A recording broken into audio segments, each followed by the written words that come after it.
In Korean, the word for food, pap, is the same word for rice. As a Korean American raised in a traditional Korean family, the words being represented as the same character seems reasonable because no meal seems complete without rice. Many other cultures and ethnicities have similar foods or components where meals just don't seem right without them. Different cultures and different ethnic groups have different traditional foods and diets as well as different dietary laws and codes.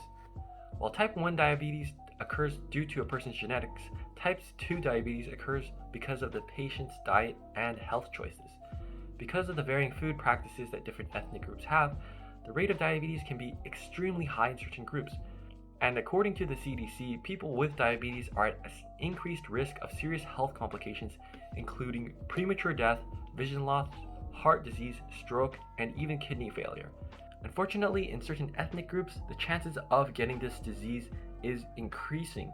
But in this video, I'm going to be covering exactly what is type 2 diabetes, why it occurs in certain cultures more than others, as well as exactly how to modify your diet or change it to mitigate the chances of getting this disease. So first of all, what is diabetes and what causes it? Although not everyone with type 2 diabetes is overweight, obesity and an inactive lifestyle are two of the most common causes of type 2 diabetes. So type 1 diabetes is not preventable, and it's something where your pancreas does not produce enough insulin for sugar to be broken down and being used by your cells. However, type 2 diabetes is preventable, and it is caused by consuming too many simple carbohydrates and too much glucose, so that your body cannot produce that your body does not have enough insulin to process it, and the resulting glucose goes into your bloodstream, which can result in a ton of problems. A study conducted by the University of California, Berkeley, revealed that diets of immigrants, including those from Asia, Africa, Central, and South America, worsen the longer they stay in the United States.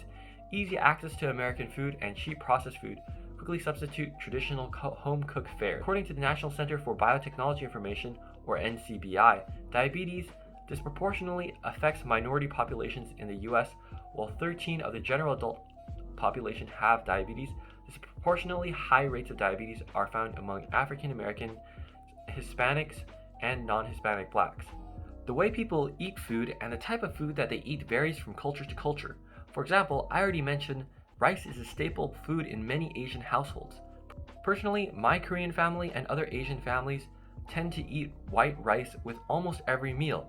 My father even eats white rice with foods such as pizza and lasagna. Historically, Asia has had good climate and land conditions to grow rice in rice paddies. Therefore, in many Asian countries, rice has become a critical part of making a meal seem complete. However, a study published in early 2021 found that consuming white rice has detrimental effects on chances of contracting type 2 diabetes.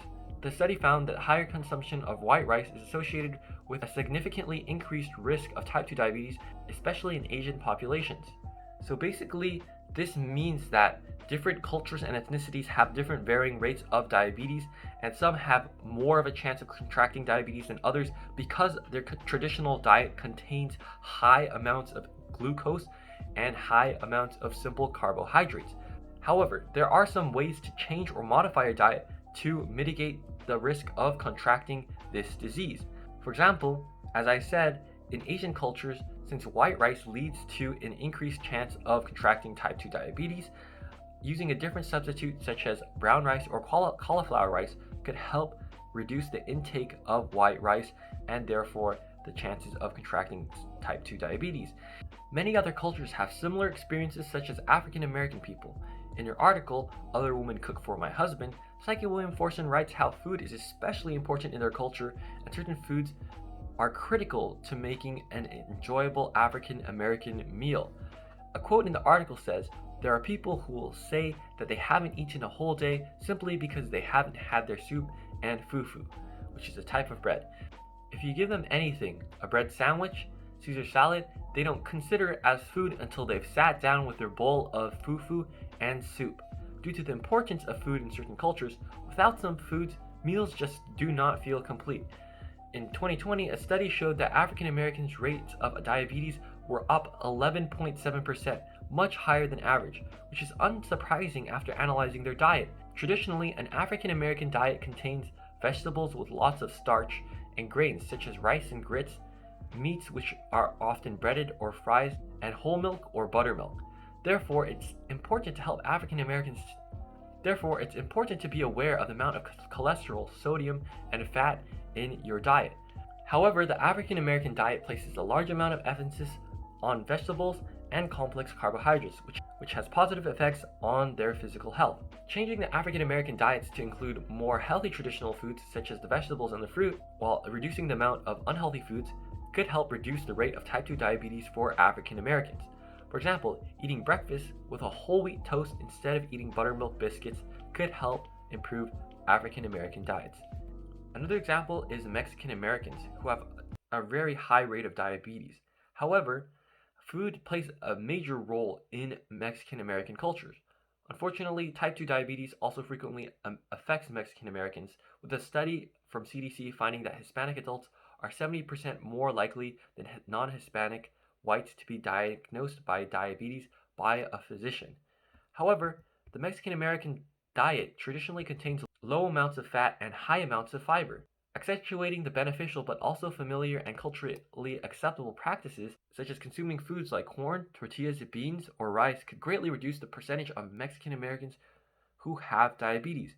So, in conclusion, if a person highlights the healthy aspects of their traditional diet while mitigating or modifying the aspects of their diet that are unhealthy or unbeneficial, you can lead a more happy and healthy lifestyle free of type 2 diabetes and greatly reduce the risk of contracting this disease. Obviously, there is more nuance than this. I have written an entire essay on this topic, so if you want to check it out, I'm going to leave a link to it in the description, as well as a link to all the studies that I went over in this video. I hope you enjoyed it.